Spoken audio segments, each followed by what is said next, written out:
Hello everyone, welcome back into this channel. So in this video I would like to show you the way how to repost someone else's Instagram story into your own.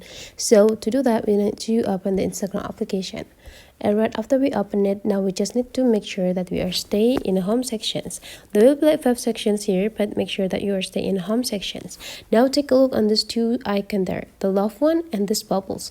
Now you just need to go click this one. So whenever someone tagged you on their story, they will be pop up here. So you can only repost the Instagram story whenever you got tagged or mentioned by the creator.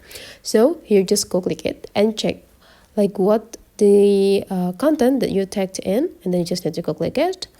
And after you deal to repost it, go click add to your story, and you can also add the texts.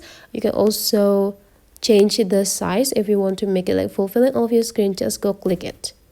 Now if you want to add some stickers, go click this, and then you just need to find the gif and got the gif that you want. And whenever you got them, you just need to place it into the specific part that you want, and you just need to go click add to your story. And that's all. That is the way how to repost someone else's story into your own story in Instagram. Hopefully this tutorial today is useful for you guys. So thank you for watching, and I would like to see you for the next tutorial.